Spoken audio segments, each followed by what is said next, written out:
With the Elder Scrolls Online, we're bringing two different groups of players together. We got the Elder Scrolls crowd, which is used to great games like Skyrim and Oblivion and Morrowind and the older games. And then we have the MMO crowd, which is used to all the great MMOs from the last 15 years. We're bringing them all together into one great game, and we're really excited to tell you about it.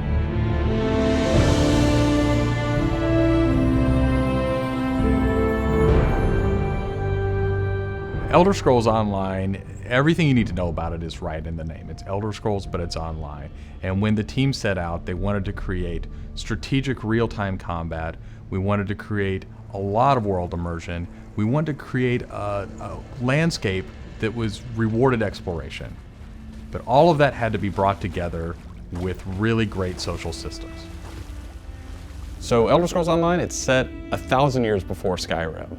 And not only is it 1,000 years before Skyrim, but it draws on all the legends and everything that you've read about in the books that you find in Elder Scrolls games. So we've got 20 years of lore to draw upon.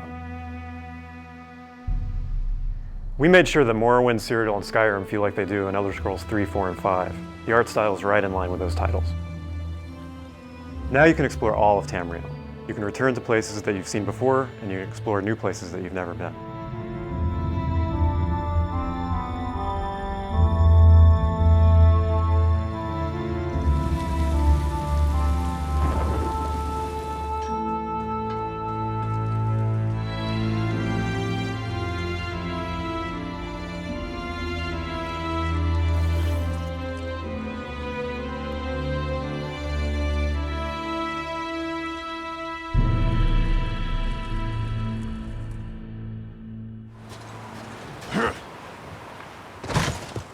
This is an Elder Scrolls combat system. Moving your mouse will make you look around and aim your weapon. You can tap your left click to attack, hold it to power, hold your right click to block, and of course, sprinting, crouching, and sneaking around play a role.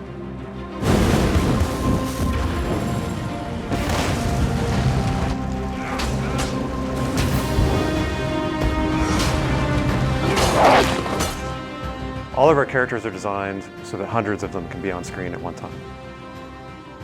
You're going to have lots of customization options to make your character look unique. You'll find Dwarven armors, Daedric armors, Elven armors, basically all the types of armor styles and customization options that you expect from an Elder Scrolls game and the Elder Scrolls lore. By far the worst experience of any online game is at its launch, when you're trying to find your friends, you can't find people, you create a character on one shard, and then you find out everyone else is on another shard, and you have to move. That experience is not good. So we are not going to have shards. We have a technology we call Mega Server, where all players are on one server. So all your friends are right there, you just create a character, you click play, and you go. The game is smart about where to put you. It puts you in game spaces with your friends, with your guildmates. It's a way to be connected with everyone, and the game figures out where to put you. So with Elder Scrolls Online, one of the big things is that you'll be able to get together with your friends and overcome obstacles. So things like public dungeons, heroic dungeons, but most importantly, when you participate with your friends or even just with strangers, you're not competing for resources. You're all working together to overcome something, and you get equal credit for that. As a player, you're able to start off by picking one of 9 races. You'll be able to pick a class, so that's just the start though. From there, all of the choices you make with quests, all of the choices you make in which abilities you choose, which weapons you use, which armor you use, really help make your character stand out in the world. The basis for the customization system in Elder Scrolls Online is that you can use whatever weapon or armor type you actually want to use. You can play as a heavy armor character who's a tank with bow, or you can play as a mage who uses a two-handed weapon, or you can play as a sneaky guy who runs around healing people. With the combination that you selected out of what armor type you use, what weapon type you use, and what class you use really creates a unique character experience for you. one of the things you're going to be able to do that's going to make you stand out is you have perks. For instance, perks allow you to become a werewolf or a vampire, or maybe even have special pets. But it's not just about that. There are other things like how you increase your stamina, how you increase your magic, or how you increase your health that really take you from your initial class choice, and it makes you stand out because you're saying, these are the things that are important to me. This is the way I want to play. This is the role I want to take in combat.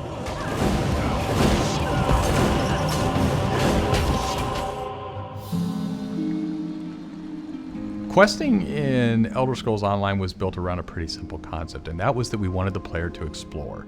And we wanted, when the player explored, for them to be able to see something around a corner and say, oh, well, I was on this quest, but now I see something over there that's really interesting. And so they had this decision point of, which thing do I do next? And that's really where we want the player to go. It's not what do I do next, it's which one of these things do I do next. The way a player finds quests in our game is really through exploration. As they wander around the world, we have an on-screen compass, and that really points out the areas of opportunity or points of interest to the player. When the player finds a point of interest in the world, this is really where all of our story content is. And they're an opportunity for the player to make a change in the world. And a really good example of that is there's a werewolf invasion. When the player gets there, they fend off the werewolf invasion, they save the town, and every time you come back to that village, you'll be remembered and thanked by the villagers. The werewolves will be gone just like you would have in Oblivion as the hero of Clutch. Once you hit level 50, that's really where the game opens up. At this point, you're going into Cyrodiil to PvP, or you're deciding you want to go on a heroic raid with your guild and your friends, or maybe you might go into an adventure zone, which is our way of getting you into a zone where you can play solo, you can play with a small group, or you can play with a really large group to overcome obstacles.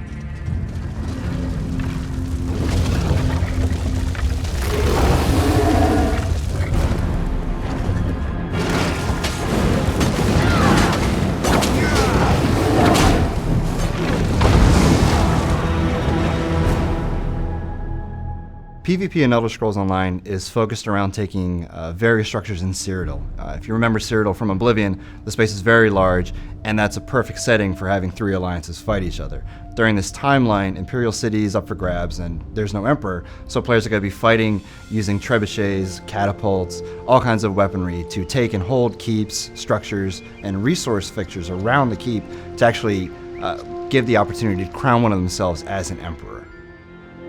It's really important to us that PvP isn't just a veteran game. It's got to be something that people can do from the very beginning because you want to be comfortable in getting into this. So we make sure that everybody is on equal footing. So even at level 10, you can go into our PvP area and really have a great experience and a good time.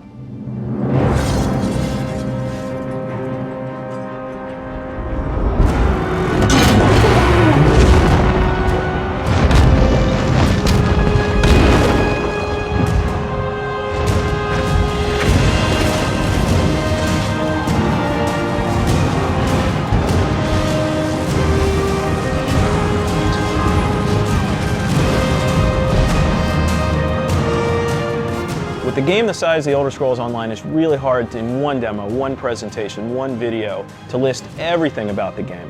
So what you've heard today are the basics. Over time, we're going to go into more depth in everything you've heard about today, and then all the other systems which we haven't talked about yet. All these elements are going to come together and make Elder Scrolls Online the next great online RPG.